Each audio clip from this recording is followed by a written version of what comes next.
Dernière vidéo autour des modes de la gamme majeure. On va parler du mode diminué qui s'appelle aussi le mode locrien et on va essayer d'aller un tout petit peu plus loin, en tout cas dans la théorisation des modes. C'est parti. Alors, le mode locrien, c'est le dernier mode. Pourquoi est-ce qu'il est à part? En réalité, il est à part parce que c'est un mode qui est diminué, c'est-à-dire c'est le seul mode qui va avoir une quinte qui va être diminuée, c'est-à-dire que si je prends mon exemple en sol, au lieu d'avoir un ré, je vais avoir le ré bémol.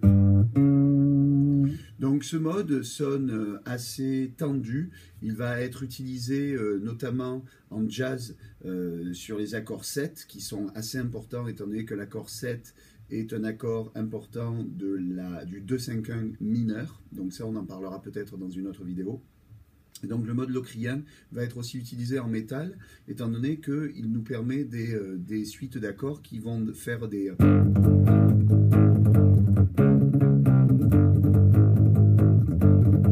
Par exemple. Donc voici sa forme.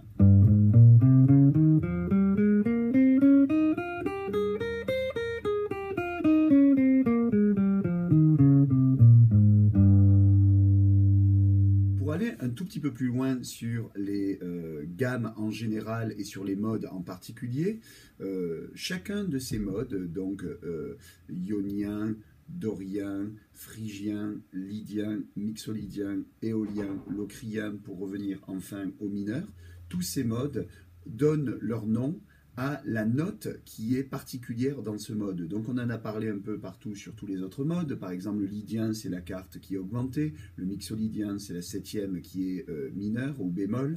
Le locrien, ça va être la seconde bémol avec la quinte bémol. L'éolien, ça va être le mode mineur, donc il n'a rien de particulier, il est de base. Par contre, le dorien, qui a une sixte majeure par rapport au mode mineur, ça va être la sixte majeure. Tout ça, ça va nous permettre de faire des mix. En réalité, tous les modes qu'on a vus, les 7 modes qu'on a vus, sont les 7 modes de la gamme majeure. Mais si je pars sur d'autres gammes, ça va être par exemple le cas de la gamme mineure harmonique.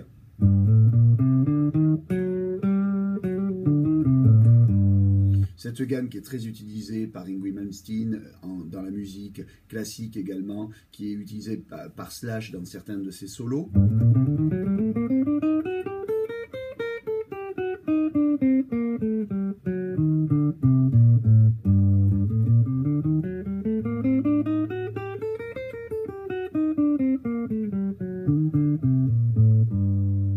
Cette gamme-là va également avoir des modes qui sont basés sur ces écarts. Alors vous avez vu cet écart avec la septième ici, qui est une septième majeure, bien que tout le reste soit exactement comme la gamme mineure.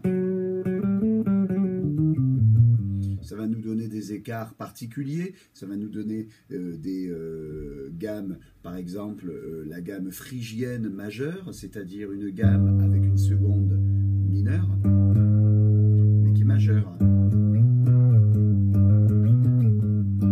Ça vous rappelle peut-être certaines sonorités, etc., etc. Mais tout ça, ça sera dans une autre vidéo. Au boulot!